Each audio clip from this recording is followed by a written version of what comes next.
So, after viewing the video, can you confirm, Madam President Plando, whether the location in the video is indeed the SNSU campus? Mr. Chair, upon someone informed me on the video that is flooding on the internet, on the promotional video, I would like to emphasize that we then acted on it with urgency. No, I'm just asking, Mr. Madam Chair, President. Mr. Chair, Congressman Acop, you're recognized. I remind Madam President that she should answer the question of the Honorable Barbers directly. Huwag po kayong umiwas. Thank you, Mr. Chair. Please answer the question of Honorable Barbers directly, Madam President. Mr. Chair, the venue was not in our campus. The venue where The classroom. So, ano yung nakalagay on na SNSU classroom doon? and the video. So, better be In the- sure with your answer, Madam President, In because the promotional video. the evidence speaks for itself. Baka nakakalimutan mo, nakita mo yung video. So, May I remind the resource person that you are under oath, ma'am. So better answer honestly and truthfully. now, if I may continue, Your Honor. Please Mr. continue, Chair. Congressman Barbers. Now, as president of the university, it is incumbent upon you to exercise general supervision of all the facilities, the campuses within the confines of the university. Is that correct? Yes, Mr. Chair. That's Now, are you aware that it was used for a political ad or political campaign? No, Mr. Chair. So you're not aware. Now, since ikaw yung may general supervision dyan at hindi ka aware sa nangyayari within your campus, what does that tell me, Mr. Chair? Is a question of incompetence or competence proper at this time? I really don't know. Kasi ikaw nga yung presidente dyan and you should be, you have the general supervision of all the, you think pumunta lang doon yung kandidato, ginamit yung facility nyo without telling you or telling anyone from your university? Mr. Chair, I was made aware when that video came. So clearly, posted you were in not the- informed prior to the use of the No. sugan, which again tells me na wala kang supervision doon sa iyong campus, which is not, supposed to be expected of a university president. So medyo mayroon tayong ano dyan, di ba? Another question, no? Yung video na yon, was it filmed during a weekday na merong klase? Ano bang, I'd like to be familiar with the goings on in that particular video.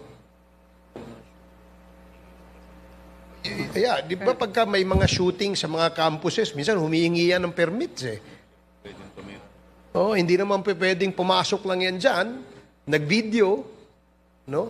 Eh, ang problema, kung ito ang video na to, kinuha nung mayroong klase. Ano, sinuspend ba yung klase?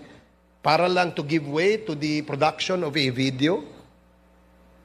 Now, let me remind the President Plando, no? Yung mga questions, who authorized them to use the facility, isa yan, no? Were classes suspended or disrupted during the production of this video? Maraming mga questions na ano And the law is very clear, no? Sabi yan. Yung papel ko.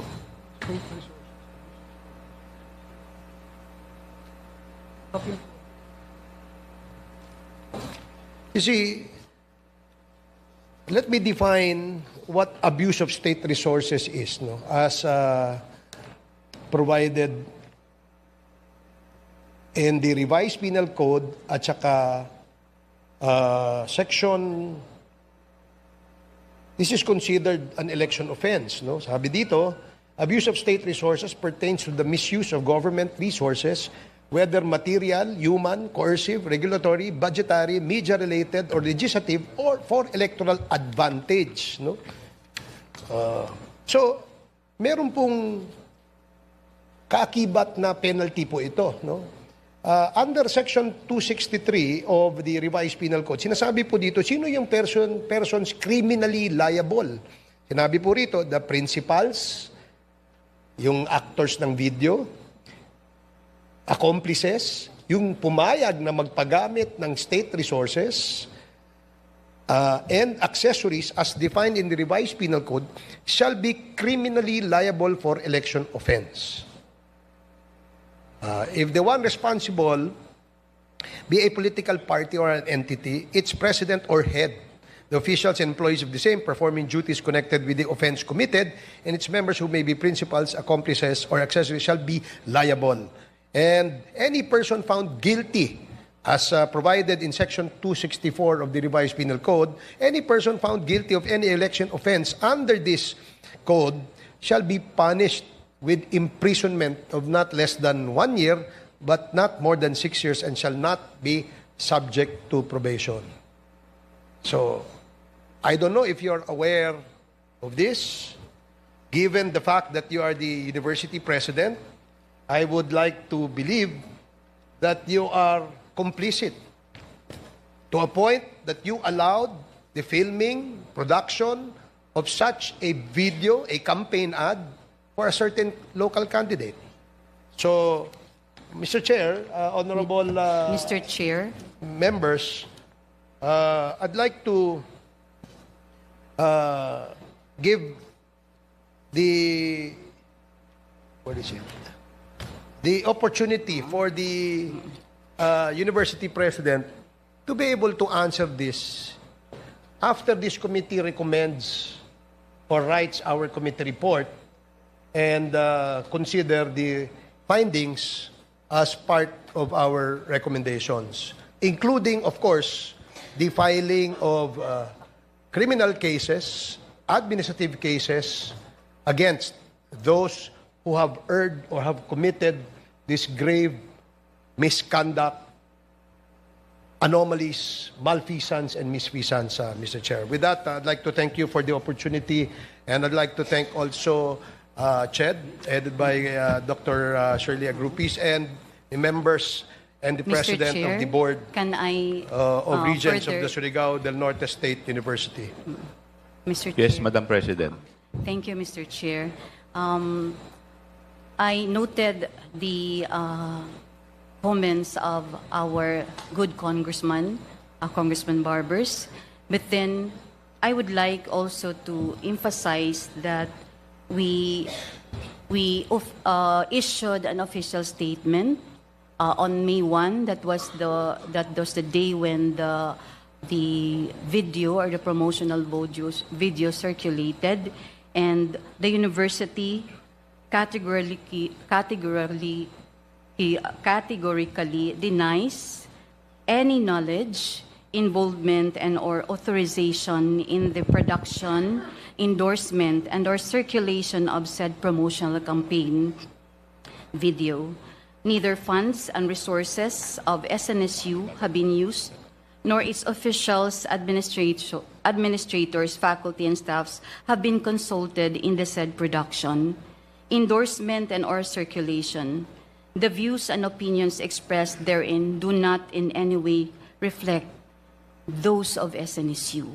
Further, Mr. Chair, on May 1, we issued the official statement of the university, and that said video.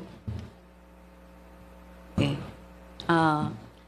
So, the Office of the University President issued Memorandum Order Number 217, series of 22-25, instructing the campus director of SNSU Del Carmen Campus to conduct an urgent investigation relative to the subject matter. On May 2, then, the campus director of SNSU Del Carmen Campus issued the following office memorandum order for the following purpose: to create an investigation team and to conduct investigation. On May 2, 2025, an investigation was conducted at the LRC conference room following reports regarding the unauthorized use of SNSU students and faculty in a promotional and campaign video that was posted and circulated online.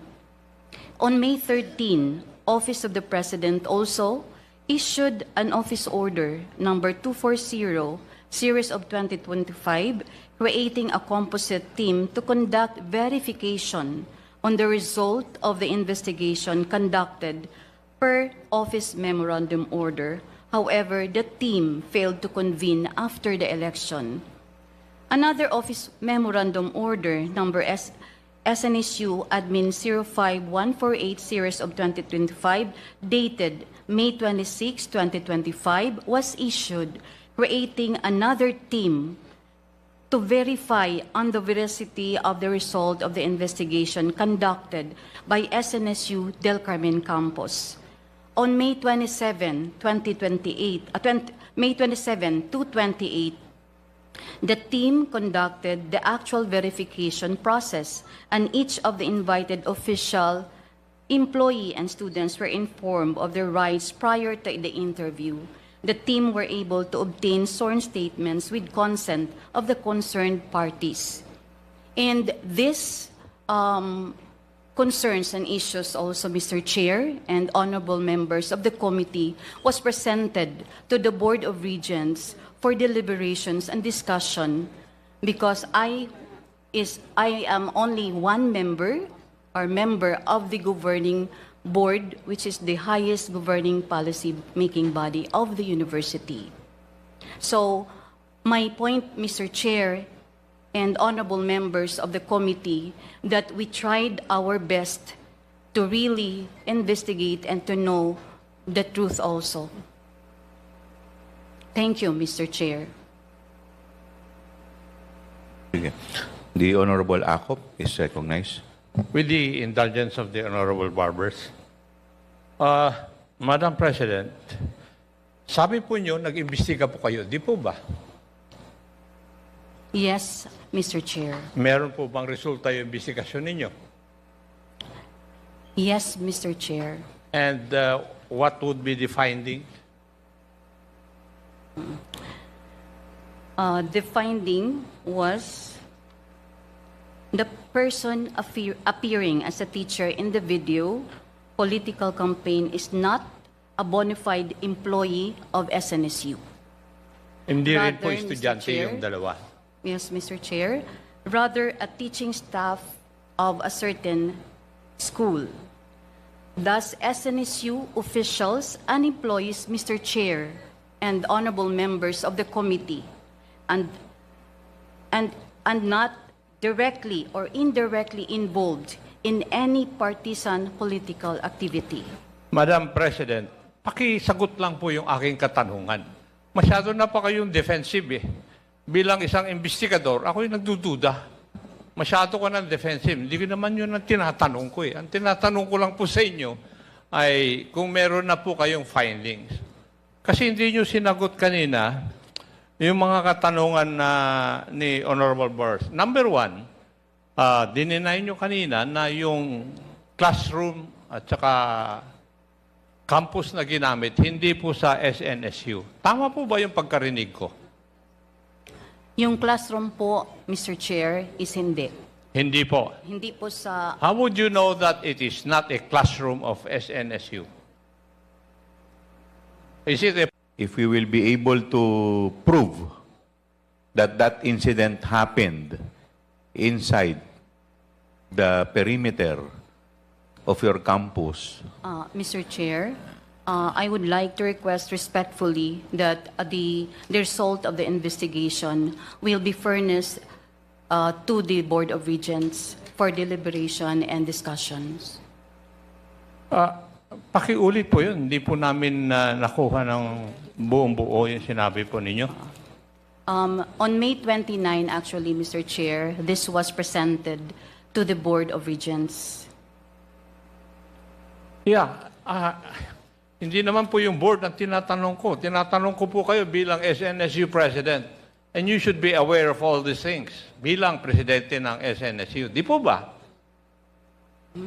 It's part of your jurisdiction that you should know everything that happens within your campus. Yes, Mr. Chair. Ang Yes. tanong ni Congressman Acop kanina, if that incident happened inside the campus, including the classroom scene. Hindi po ang classroom. Ano po? Chair. Hindi po yung classroom, Mr. Chair. Second, yun po mga actors or actresses na nandun po sa present ni Honorable Barbers, hindi po taga SNSU? Mr. Chair. Was that also discovered in your investigation? Hindi ba dapat very critical yun sa inyong investigasyon?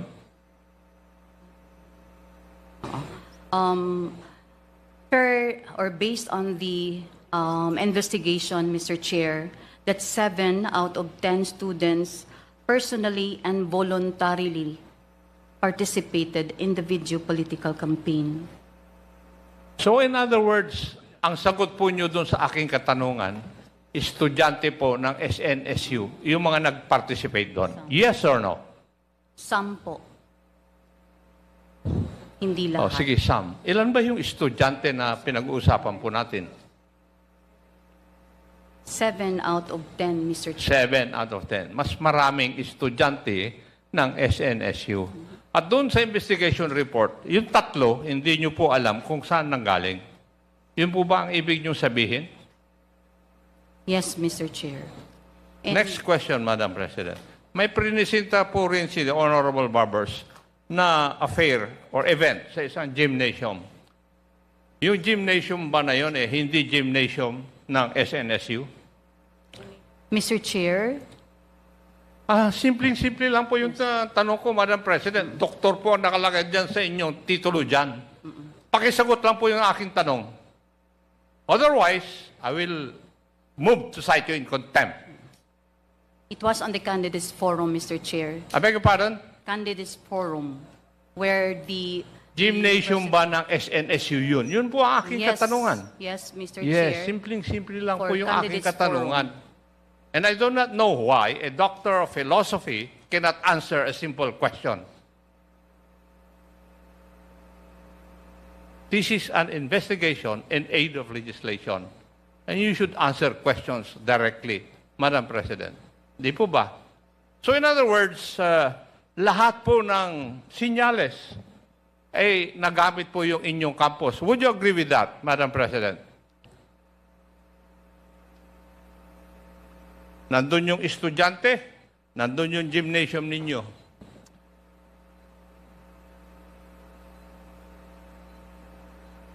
If it quacks like a duck, it is a duck. Madam President. Mr. Chair, I think I have to verify first because based on my knowledge, the university gym was used for the candidates forum where it was being hosted by agencies and the Commission on Election, not for promotional video.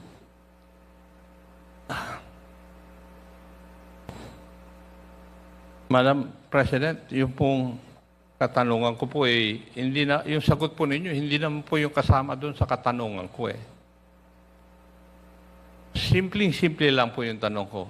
Yung bang gymnasium na prinisinta dito kanina ni Honorable Barbers na merong event, gymnasium ba ng SNSU? And all of these informations should have been contained in the investigation report conducted by the people you have directed to conduct the investigation. In other words, I can call their investigation very, very sloppy, Madam President. And if you're satisfied with that investigation, I'm sorry. Hindi po ako naniniwala po sa inyo. Thank you, Mr. Chair. Thank you. If I may, with the indulgence of the Honorable Ace Barbers. Madam Chair, tama po ba yung pagkakaintindi ko na 7 out of 10 students participated in this TV ads or in this political ads? Based on the result, yes, Mr. Chair. Okay. And based on what you said a while ago, some of the scenes, if not all, were shot inside the vicinity or inside the campus. No, Mr. Chair. So, are you telling us na yung 7 estudyante inilabas pa from the school? Mr. Chair, hindi po yun sa classroom ng SNSU vicinity. Kaya nga po.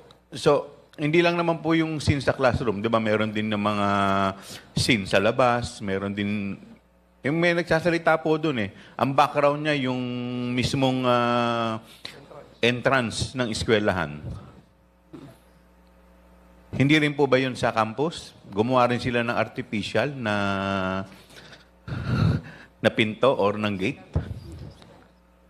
Sa labas ng campus. Okay. Now, my question is, hindi po ba sila humingi ng permit sa inyo? Not that I know of, Mr. Chair. Kumuha ng estudyante ninyo, nag-shoot sa labas ng campus ninyo, and yet, kahit na isa, walang permit. Hindi po ba kayo nagalit dahil 7 estudyante ninyo nagamit sa political ads, pati yung mismong eskwelahan ninyo? I mean, that is the common reaction pag wala kang kinalaman. That's why, Siyempre, as president, what if yung estudyante nagagamit? that's why, Mr. Chair, we really have conducted a thorough investigation on the same. We cannot do otherwise because we are not sure whether or not they are our students. So, you're saying na talaga totally wala po kayong alam? Yes, Mr. Chair. All right. Yes, Mr. Chair, Honorable. matanong ko lang ulit si Madam President. Honorable Barbers, to Plano. recognize. Right, before you Yes. continue, the Chair would like to recognize the Honorable Brian Raymond Jamsuan from Bicol Saro, Honorable Bagook from PL APEC, Honorable Crispin Diego Remulla, Vice Chairperson from 7th District of Cavite. Please continue, Congressman Barbers. Thank you, Mr. Chair. Madam President Plando, yung video which I showed earlier, you admitted that it was the gym inside the campus, correct? Tama, no? The second video, yes, Mr. Yes, Chair. yung mayroong naglalakad. And according to you, it is a candidates forum. Sigurado ka dyan. Yes, Sigurado Mr. Chair. kang candidates forum yan. Candidates forum, yes, I Mr. have a Chair. complete video of that particular activity wherein in that video, it was shown there that you and some of your faculty were dancing. See? We have to verify, Mr. Chair. No, I'm telling you now. I can show you the evidence. At sinasabi ko sa iyo na sana sabihin mo yung totoo. Diba? It's as if you're trying to evade something. Anyway, Mr. Chair, I don't want, again, to belabor that point because clearly there is some semblance of untruthfulness in this hearing.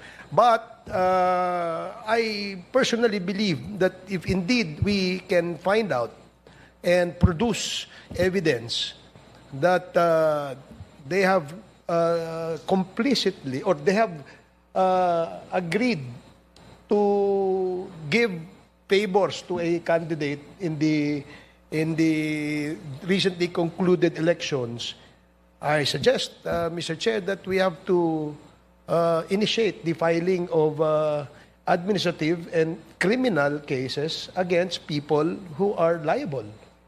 In this case, hawak pa lang po natin yung initial na ebidensya, and we will have to go deeper into finding out more proof.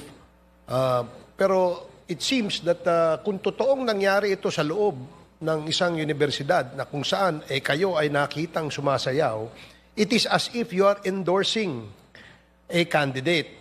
Again, it's an electioneering, siguro, election offense na naman yun. So, Mr. Chair,